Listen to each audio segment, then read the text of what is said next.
Hi all, my name is Felix and I'm a leader of Vocal New York and a coach for the homeless. And my name is Jumaane Williams and I'm the director of organizing at Vocal New York. And we are here today to remember the people that are experiencing crises in this city the most. Those are the folks that are experiencing homelessness. Just 2 weeks ago, 5 homeless New Yorkers were attacked while asleep on the street, and 4 of them died from their injuries. It is a violent reminder of the crisis of homelessness in our city and the way that class and race and public health infrastructure failures lead to violence against the people that are most vulnerable in our city. And we are here because we are outraged. That's right. We have been advocating for years to end homelessness. This is a problem that we can solve. But we often face barriers. We're told there is no money to end homelessness. There is no money to house our people.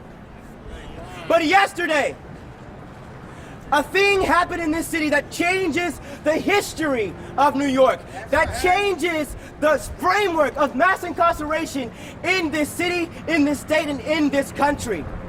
The city council voted to build 4 new borough-based jails with a $9 billion price tag.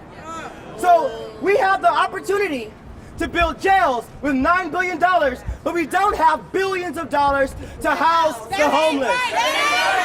It's not right. It's a reminder that political will is what drives the city. Political will is what creates the priorities for a city's budget.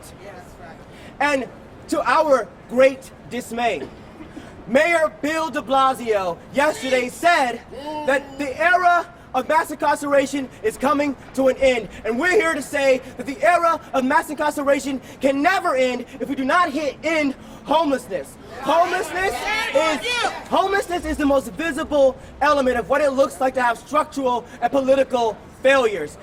Homelessness is the result of the mayor not prioritizing the most vulnerable people in our city. So we're going to continue to speak about the crisis as is. Felix. So I'm here to talk, again, my name is Felix Guzman, and I'm here to talk about the crisis. As a formerly homeless individual and formerly incarcerated, I understand the importance of what housing actually plays in actually being in community in a healthy way. So after 6 years in office, Mayor DeBlasio has no clear plan right now to end or meaningfully reduce homelessness. With that being said, why not look around and actually see the people that are here actually have a purpose here? We're actually asking for homes and not warehouses. At best, we're actually warehousing people. At our worst, we're holding vigils. Let's be honest about what's actually happening in our city right now. The landscape is changing. We're decarcerating. Where are people supposed to go? So let's look at what's happening and let's actually have some compassion around that. Last week, the U.S. Department of Housing and Urban Development released data on homelessness in New York City. They reported that nearly 79,000 people are homeless. 79,000. Housing plays a role in decarceration and keeps people out of jails and prisons. It is critical to decreasing our city's jail population low enough to actually close Rikers Island. I know this from my own experience. Again, I'm formerly homeless, I'm formerly incarcerated, and because I had a place to actually come back to when I left prison, I'm able to actually be here right now. Thankfully, I actually had an opportunity to come back to society and have a place over my head, but some people are not as fortunate as I am. If you look around, there's people that are actually shed blood, sweat, and tears behind me, actually know what homelessness is from the ground up. We actually have to look at it. It's not a stranger that's in the street. These are our neighbors. You know, there's no reason that we're calling on having 500 more transit officers and then also criminalizing the street homelessness. We got to realize that there's a reason why people are in the street. There's a reason why people are choosing to be in the elements, exposed to any and everything, and not with a roof over their head and shelter, which New York City has a right to mandate to provide. Why is that happening, that we are actually holding this press conference after such tragedies continue to happen? Because there's no accountability offered to those residents in shelter, and the taxpayers don't know what's really happening. Let's talk about that. Let's not incentivize the creation of more shelters that provide no permanent solution to housing and stop providing contracts to people that don't do anything but just take the money and run. Because that's what's happening. The only solution to this crisis is housing. We must build housing for the people that need it the most in our cities. Affordable The mayor's housing plan is building luxury housing while members of our community, as the community at large, including the homeless, are dying in the street. That's not right. That is not right. So let's actually go forward with that. I'm gonna bring Jumaane back on. Thank you. Thank you, Felix. Let us be crystal clear. The responsibility to end the homelessness crisis in New York City rests at the feet of New York City Mayor Bill DeBlasio. The council has done work for years, like Councilmember Steve Levin, like Councilmember Salamanca, to do the work to make sure that homeless New Yorkers are able to be housed, that we have permanent solutions. There are existing legislation right now that can be passed to address this crisis. For instance, what we want this mayor to do to meet this crisis head on is to adopt the demands of the House Our Future New York campaign, which is to build 24,000 new affordable housing units with 6,000 preserved, and to build 15,000 units of supportive housing. That's still not enough. And we need 7,500 of those units to be congregate housing and 7,500 of them to be scatter site, because the mayor is woefully behind on his plan to build those congregate housing models. And we need more safe haven shelters. And we need to make it more simple for people who are experiencing crisis, people who are exposed in the streets, to be able to get into those spaces. We work with people who are experiencing homelessness every single day. And oftentimes people go to these spaces and are turned away and turned to the street. And oftentimes people are then exposed to the violence that we saw that happened 2 weeks ago when those folks were killed in the streets. This is not right and it's not okay. And we have a list of folks who are committed to transforming this society, transforming the city, and holding our mayor accountable to the things that he promised us when he was elected. He promised us that he would end homelessness. He promised us that New York City would not be two cities. There would be one city united around the dignity, the rights, and the respect of human beings, and not just those who can afford to pay thousands and thousands of dollars for these luxury apartments. We are outraged. So first, I would like to bring up Director of Housing Works, Charles King.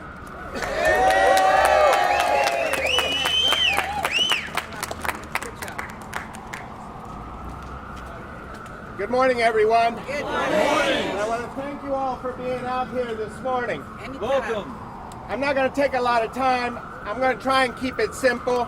I'm going to tell you what I've learned in 30 years as the Chief Executive Officer of Housing Works. We knew back in 1990, before we even had decent treatment, that if you wanted to address the AIDS epidemic, and today if you want to end AIDS as an epidemic, it starts by ensuring that every single person has access to safe, affordable housing. Today we know that if you want to end premature death from diabetes or hypertension, it starts with access to safe, affordable housing. Housing is healthcare. If you want people to have access to behavioral health services, it starts with safe, affordable housing. If you want to shut down Rikers Island and reduce the number of people who are incarcerated, it starts with access to safe, affordable housing. And if you want to end homelessness in this city, it starts with safe, affordable housing. And everything else that we do is a pretty distraction done less to serve the people who need help and to make change than to assuage our guilt because we don't want to spare a dollar or a swipe getting on the train. That ain't right. Now I know that our mayor has traveled around this country touting his progressive bona fides. And I got nothing against universal pre-K, but let me tell you, if that little girl's family is homeless, That ain't right. the universal pre-K isn't going to do a lot to change her circumstances or the circumstances of her family. if we want to be a truly progressive city, if we want to consider ourselves truly a civilized city, we would ensure that every single New Yorker has access to safe, affordable housing. And it starts here, and it starts now. Thank you so much.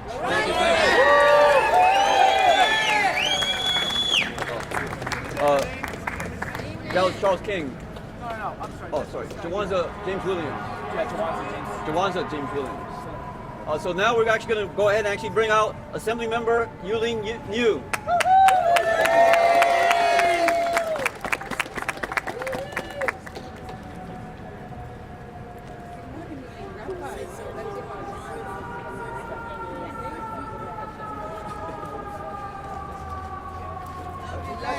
Sorry, I have to say hello to my friends.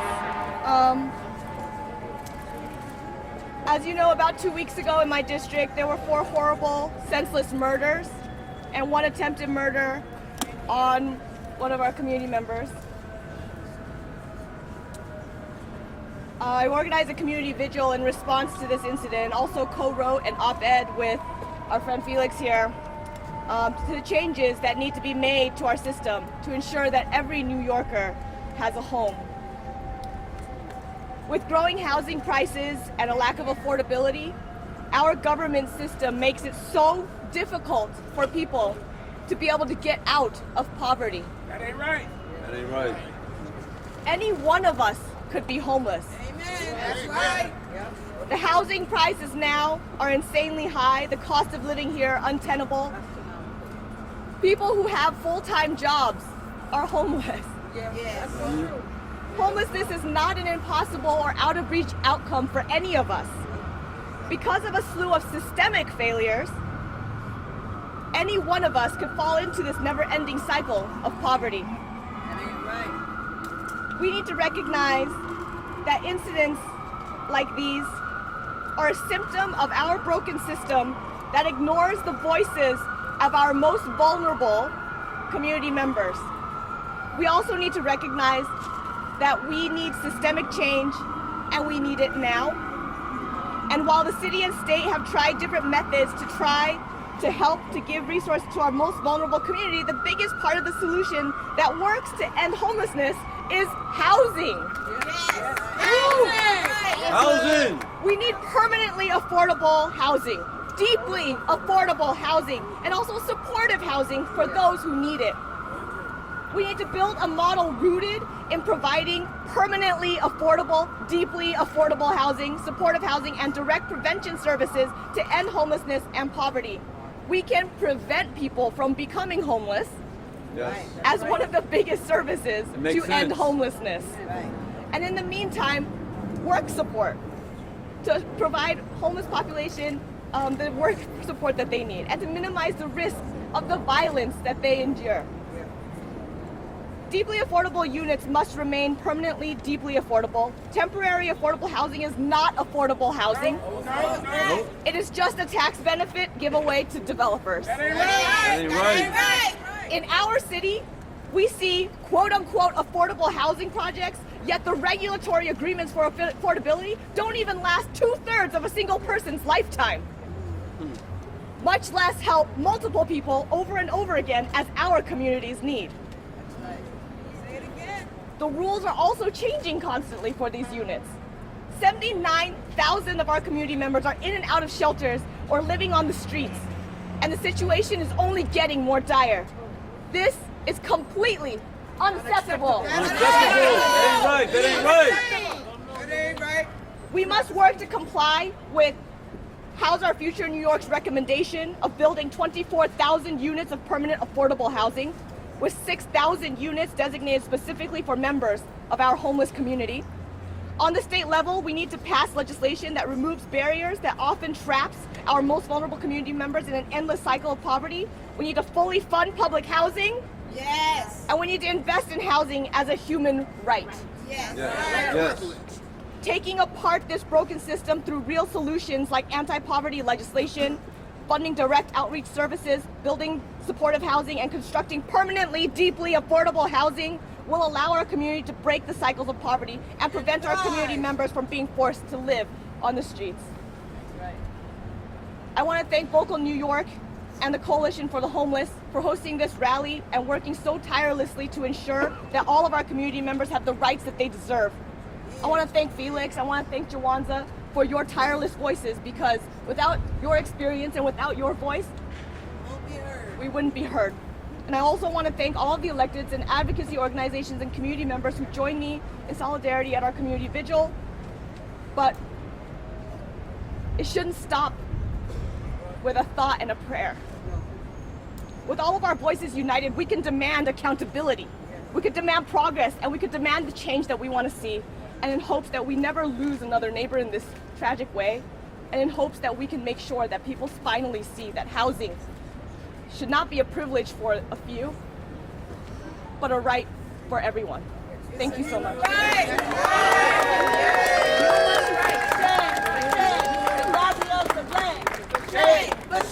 DeBlasio to blame. For shame, for shame. DeBlasio to blame. For shame, for shame. DeBlasio to blame. There's 79,000 people in New York City experiencing homelessness. That's in the shelters and they're out in the streets. And that blame rests ultimately with Mayor Bill DeBlasio. So next I'm going to bring up Patricia Rivera, a leader from Make the Road, New York. Woo! Woo!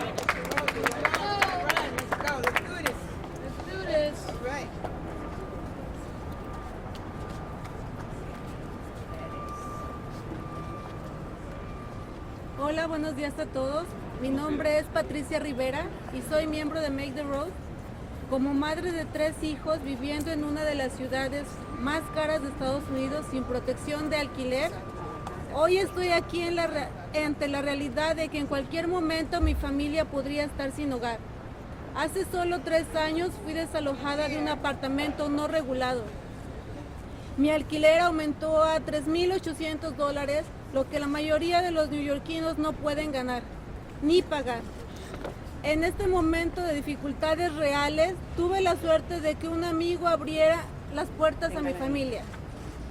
No todos tenemos esa bendición. Puede que no tenga esa bendición otra vez. Si mi renta sube y me desalojan, me temo que esta vez no tendré a dónde ir. Es desmesurado que que estemos haciendo algo para luchar por una garantía de viviendas como ciudad y como estado. Solo en Nueva York, más de 3,500 personas duermen en la calle todos los días. A medida que nos acercamos al invierno, imagínense cómo esto se ha de sentir. Hoy estamos aquí con una simple demanda. Veamos el valor en todos los neoyorquinos. Trátelos con respeto y con dignidad y ofrezcamos acceso a un derecho humano esencial. Un lugar seguro para llamar hogar, nuestro hogar. Señor alcalde, escuche nuestras voces. Estaba yo en la cúspide de la falta de vivienda y bien podría estar yo ahí de nuevo. En un momento en que se reserva un presupuesto masivo para construir nuevas cárceles, necesitamos que reserve un presupuesto masivo para las herramientas que nos mantienen fuera de la cárcel. Necesitamos Housing for All. Esa es una de las herramientas. Gracias. ¿Qué queremos? Vivienda. ¿Qué queremos? Vivienda justa. ¿Qué queremos? Vivienda justa. Fight, fight, fight. Housing is a human right. Fight, fight, fight. Housing is a human right. Fight, fight, fight. Housing is a human right. Fight, fight, fight. Housing is a human right. Fight, fight, fight. So at this moment, I'm going to go ahead and actually bring at this moment, I'm actually going to call the public advocate Jumaane Williams to the podium. Jumaane.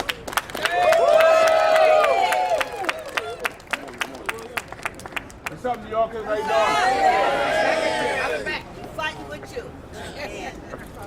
It's interesting because a lot of times when folks talk about these issues and say these things are the lack of housing and the lack of social services or violence, people think that they're exaggerating. They are, in fact, life and death issues, and there are about 4 or 5 families in Chinatown that you can speak to if you don't believe us. I also want to make sure I mention, because I keep hearing terminology like Rikers is closed, we've ended mass incarceration. I want to make sure we check that. We have done neither of those two things. That's right. There was, however, a vote that puts a plan in process. That vote, by any stretch of the imagination, ends any conversation. That plan needs to be enhanced and it needs to be executed. If we talk about this thing is already done, then we have lost. I was pleased about some of the investments that I saw. Unfortunately, it seems like the majority of them had more to do about what happens inside of the criminal justice system as opposed to what happens to prevent people from coming in the first place. That's right. Prevention. What we need to see is significant investment to the tune of the same amount of money that was put into that plan yesterday. That's right. Closing Rikers was never about simply bricks and mortar. No. It was about destroying the existing criminal justice system that is not about justice at all. That's right. And in order to do that, we must see tremendous additional amounts of investment in the things that people are dealing with in their lives, like the lack of true income targeted affordable housing, supportive housing, permanent housing, the things that people need that will break the cycle to begin with. It is awesome to support alternatives to incarceration. It is awesome to support things like alternatives to supervised release. That means absolutely nothing if people don't have quality housing. If people don't have access to mental health services. If people don't have access to quality schools. If people don't have access to jobs that pay a good salary. These are the things that if we want to make sure New York City is on the map of actually closing Rikers, of actually ending mass incarceration, we must invest, or yesterday will mean absolutely nothing. That's right. Investment now will lead to a future of decarceration, of ending mass incarceration. So my hope is that all we do from now until June, when the budget is passed, and make sure there's a plan to invest at least $10 billion with a B. I said that right, $10 billion with a B dollars of investment to change the way this criminal justice system works by investing in things like permanent housing.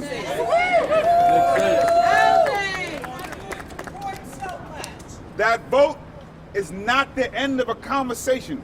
In fact, regardless of how it went, it wasn't the end of a conversation.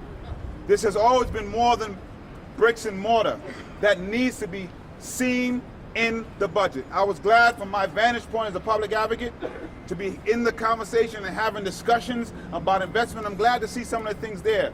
It's not even close to enough. So we have to continue to push. I call on both the mayor and the speaker and the council to keep pushing, because June is coming and we got to see more investments. We just have to. We demand it. It is not a fiscal reality yet, but it is a moral imperative. And lastly, I just want to speak really quickly about the mental health, because there were some things that were slipped into that plan that I'm concerned about. The first is they said in the plan that they're going to adopt all of the recommendations of the task force that was put together by administration. The problem is the public has not seen those recommendations and do not know if it is something that they want to adopt. So we have to see that. And there seems to be an emphasis in the plan to put additional funds into a co-response model. That means police will continue to respond to people who are in mental health crisis. Oh no! The co-response model is not where our endpoint should be. Our endpoint should be a non-police response to people who are in mental health crisis. So until the city is willing to say that that is the goal we are trying to approach, I am very concerned about what I have seen. We understand what the co-response model is trying to do. But when people are in crisis, just sometimes the presence of a police officer can heighten that crisis. And we know in those situations, our police officers are the ones that take charge. Let us give a non-police response model. If those health professionals feel that they need additional support, they can be the ones that call the police. So my hope is that the reporters and the media go through a fine-tooth comb about what was in there so we can talk about it. We ain't there yet. We ain't there yet. No, we're not. We did not close Rikers. We did not end mass incarceration. We got a plan. We got to beef that plan up tremendously, and we got to execute. That sounds like a lot of work to me. Thank you so much. Thank you to the public advocate. The community is calling for a caring and compassionate New Deal in New York City. We want to see massive investments in social services, massive investment in public permanent housing, massive investment in supportive housing so that we can meet the needs, the diverse and complex needs of people experiencing severe and persistent mental illness, for people that have varying degrees of support that they need. So next I want to bring up a woman who gained notoriety last year for confronting Mayor Bill DeBlasio at the Park Slope YMCA gym, calling on him to center homelessness, to center those experiencing homelessness, none other than the powerful Nathan Flowers Adesegan. Time to shine the light. Housing is a human right. Time to shine the light. Housing is a human right. Time to shine the light. Housing is a human right. Time to shine the light. Housing is a human right. All right. As you know, everybody calls me Flowers because I went up to the mayor and told him he needed to do more for homelessness than the 15,000 units of his 300,000 affordable housing plan, and that he was giving the wrong support to the wrong people. We need support for the people who are the most vulnerable. I'm a retired person. I have a fixed income. I worked on Wall Street for 20 years. We know where the money is. We know where the money is. We know where the money is. You need to have the will to put the money into permanent housing so that everyone can have affordable housing and have what the mayor calls the fairest city in the States. He wants to make New York the fairest city in the States. Now I'm sorry, I too voted for him twice. Because he's not the man I voted for. He's a liar. He promises and does not deliver. I want someone who's willing to do the work and stop treating us like we're jerks. I was rent stabilized in my apartment for 35 years.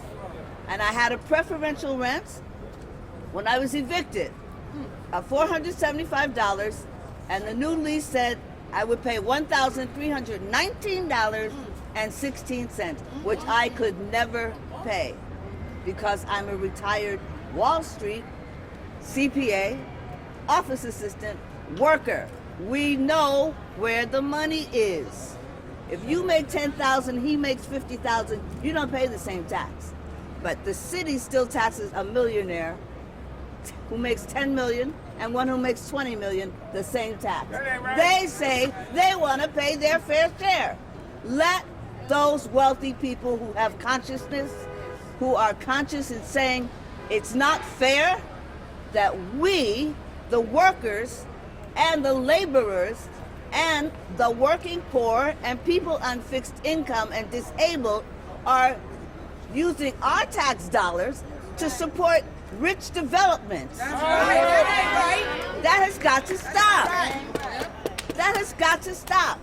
If 40% of these high-priced apartments are empty, does that give you a clue? Who's gonna pay for that? We paid for it, they're built, and now we can't even live in them. This has got to stop. So what I wanna say, every person in New York is having their wealth squandered on these shelters. $2.5 billion a year. That ain't right. Just for beds? No services, just for beds. With $2.5 billion a year, could we not all have a decent apartment? Yes, we could. We could rehab the ones that are here. We could move people in, and the new developments going up, we can do what Salamanca asked and put 15% mandated, designated for homeless New Yorkers. If you're getting a tax break, give us a break. That's right. That's right. Makes sense. You know we have to talk about the brutal attack of people sleeping on the street. Our neighbors would still be with us if we only had housing. We must never let this happen again. Never. I marched in Washington with Dr. Reverend Martin Luther King. August 28, 1963, I was there. We were fighting for jobs, justice, and fair housing. We're still fighting for jobs, justice, and fair housing. Yes. That ain't right. That That ain't ain't right. right. In 63, we marched. In 64, we got the Fair Housing Act. In 65, we got a Voting Rights Act, which still has to be repeated again and again. Civil rights need to be looked at. Equal rights for everyone. Housing is a human right. You should have a safe, affordable house in the city we built. The house I was evicted from is exactly 1 block from the new Lois King Theater. If you go by there and see how it's been gentrified, you'd be like, oh wow, there's even a hotel. A hotel? There's a hotel across from Lois King Theater. That place was empty for 30 years while we supported and kept that neighborhood alive. Markowitz helped us run the drug dealers out of the houses in our block. While we kept the communities alive, the mom and pop stores have been driven out while we kept the community alive. Well, it's not give back, it's payback. We supported this city, we kept it strong, and now we need everybody's support. You write your congressman, your councilman, your assembly person, your senator, and you tell them, support housing for homeless New Yorkers, because anybody could be homeless. 40 to 60% of the people in our shelters work full-time jobs. But because we made New York true blue, we flipped that Senate. We did more in one session than they did in decades. And we're gonna continue fighting until every New Yorker has an affordable, decent place to live. Why? It's time to shine the light. Housing is a human right. Time to shine the light. Housing is a human right. Time to shine the light. Housing is a human right. Time to shine the light. Housing is a human right. Good morning. Good morning, everyone. My name is Reginald Thomas Brown. I'm a board member of Vocal New York. My pronouns are they and them. I'd like to bring up Giselle Rothier, Policy Director at the Coalition for the Homeless. Woo-hoo! Right. Hey everybody, thank you. My name is Giselle Ruthier. I'm the Policy Director at the Coalition for the Homeless. We have a crisis. We all know this. 2 weeks ago, 5 men were brutally attacked, 4 men were murdered, and 1 is fighting for his life. These attacks laid bare the urgency of getting people off the streets. The tens of thousands of New Yorkers in shelters every single night lay bare the urgency of the need to build new housing for them. We have a housing market that does not work for everybody in New York City. We need it to. But our council member allies have actually shown it's possible. It is possible with political will to actually build more housing for homeless New Yorkers. We've seen that with our land use chair, Councilmember Salamanca, Councilmember Levin, all the other allies of the House Our Future campaign. What we need is housing. We are here to say that we need 24,000 new units of housing built through the Housing New York plan. We need to speed up construction of the 15,000 units of supportive housing that the mayor promised in 2016. We need low threshold safe haven shelters to get people inside and keep them safe. All I want to say now is enough is enough. Enough is enough. Enough is enough. This is the next big fight. This is what we're going to win. We need to win it now. Thank you.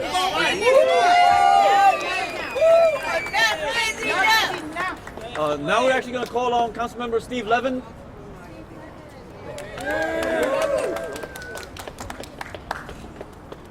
Good morning, everybody. Good morning. It's a beautiful day. Beautiful day.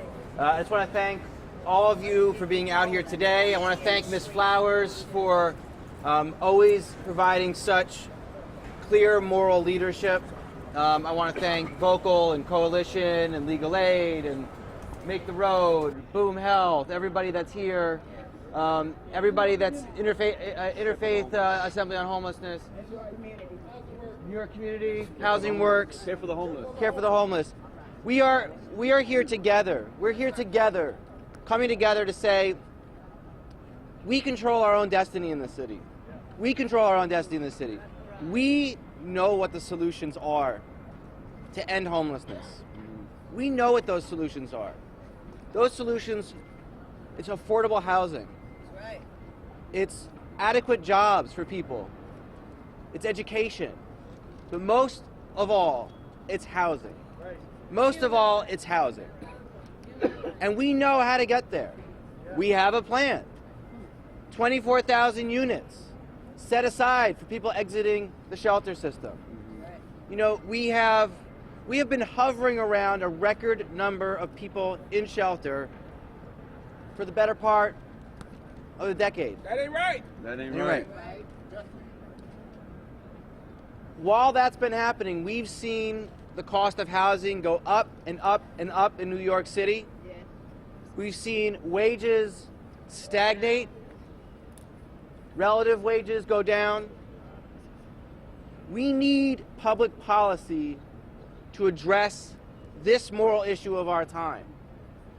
Because, you know, as the chair of the General Welfare Committee, we oversee the budget.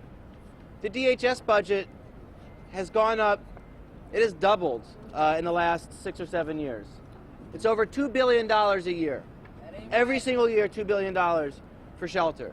Now, I support the mayor's plan to create 90 new shelters because the existing shelters need to go.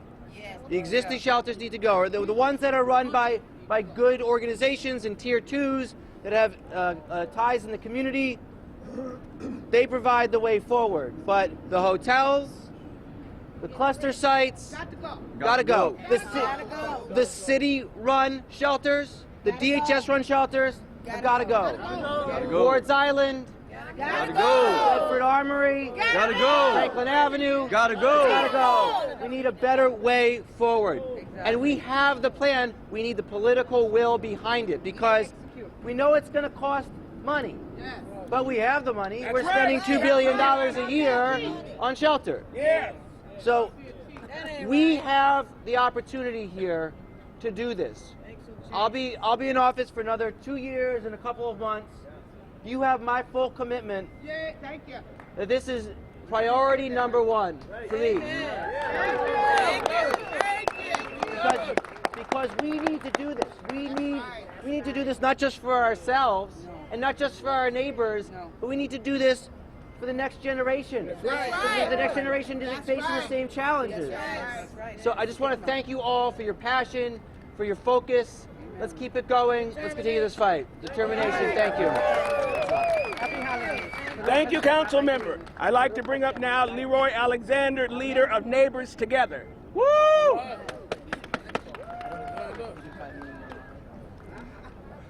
Hey, how's everybody doing? Doing good, doing good. Yeah, I'm Leroy Alexander. I'm a membership leader with Neighbors Together. And I'm also with NYC, and I'm also with Vocal New York. And the reason for that is this.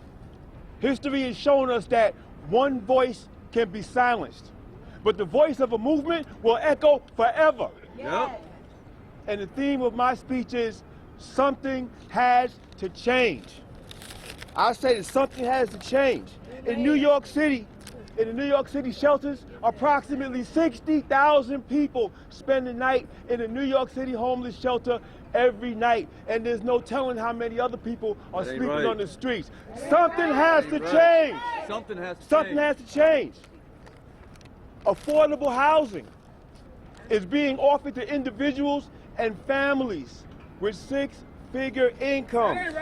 Now, affordable means that they're paying approximately 33% of their income for rent.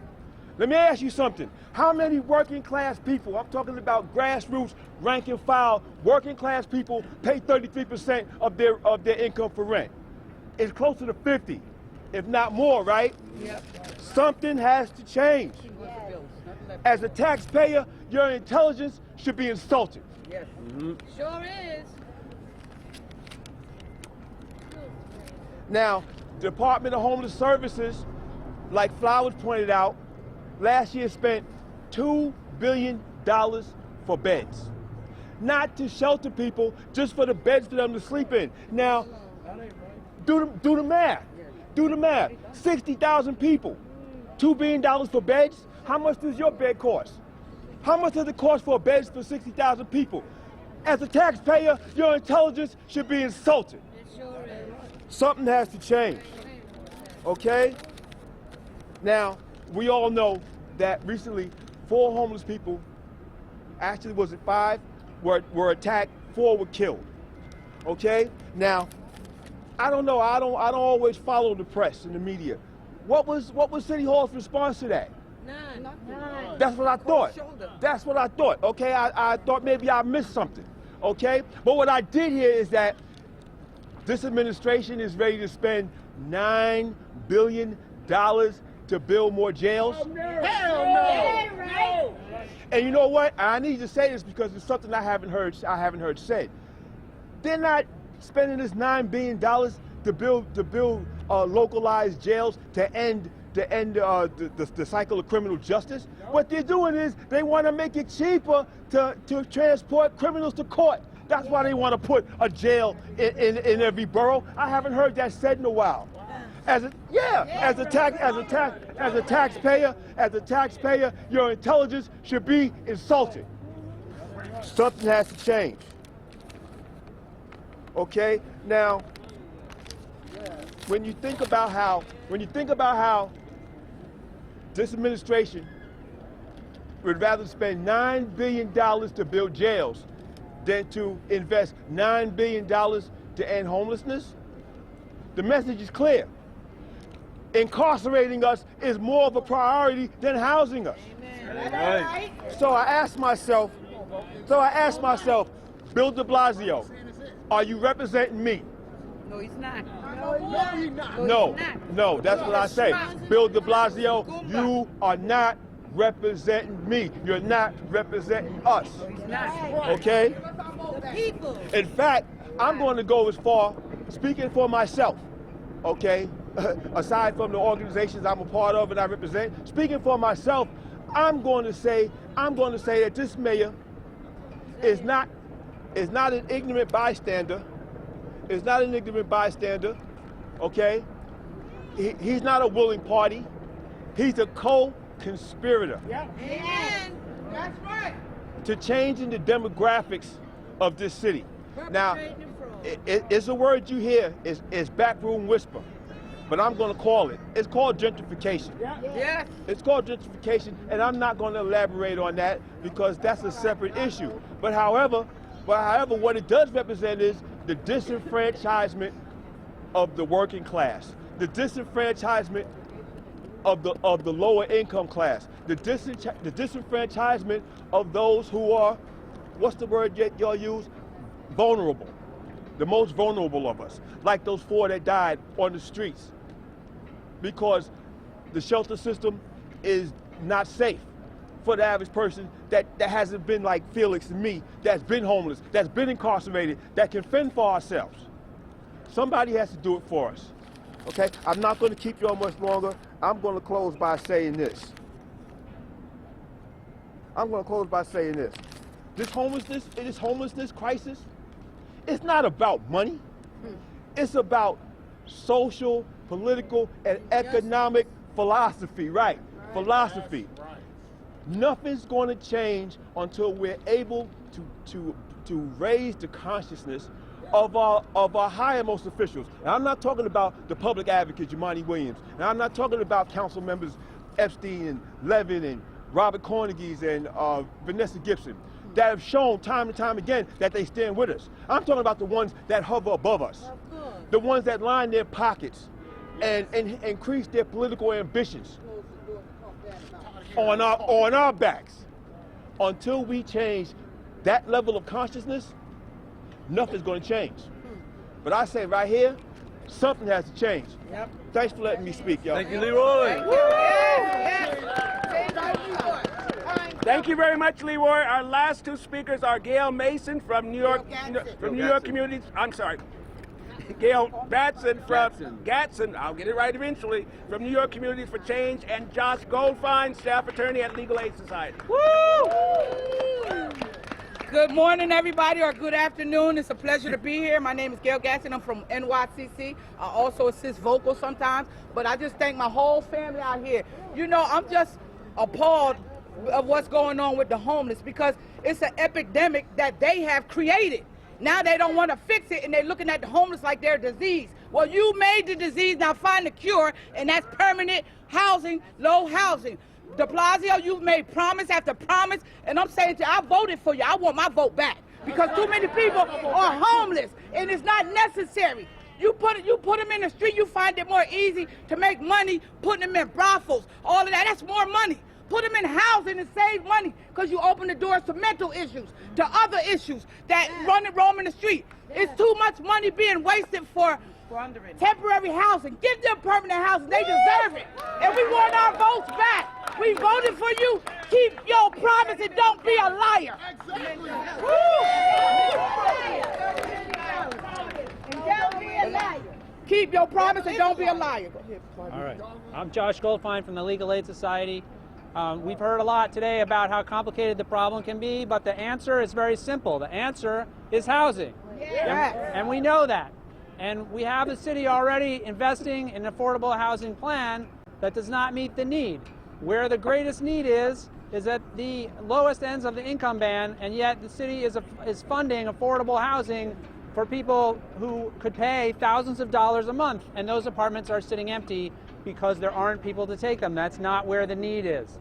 We've heard a lot about investing $8 billion, $9 billion, $10 billion in replacing Rikers Island, but what we see now is that the city has made choices, right? The city hasn't, that was a difficult problem that had a complicated solution, but there are much more simple problems that we've seen the city try to solve, like putting $600 million into ferries to serve rich people, or building a brand new shiny trolley in neighborhoods that are already gentrifying. Why are we using, that's a choice that the city is making. The city is choosing to spend that money on something other than affordable housing. And if we spend that money on affordable housing, we can solve the homeless crisis. Thank you. Thank you. Keep your promise. That's right.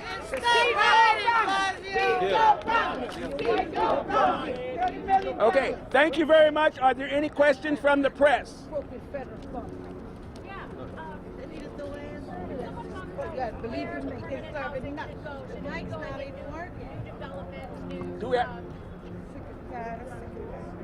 Giselle, you want to come up? Yes. Repeat the question. I think please. we have some. Everywhere. The Mayor's Housing New York plan is spread out through across the 5 boroughs. The point is that we want housing units as part of that, and that will be anywhere and everywhere those units are built. Specifically, we want 24,000 new construction units, so those 24,000 is new. And the reason is the preservation units are already occupied, and so it doesn't help move people off the streets or out of shelter. So that's why our ask is so much emphasized on the new construction. And 7,500. Plus the supportive housing, yep. Coalitionforthehomeless.org, the House Our Future campaign, right on the homepage. Yep. Thank you all for coming out.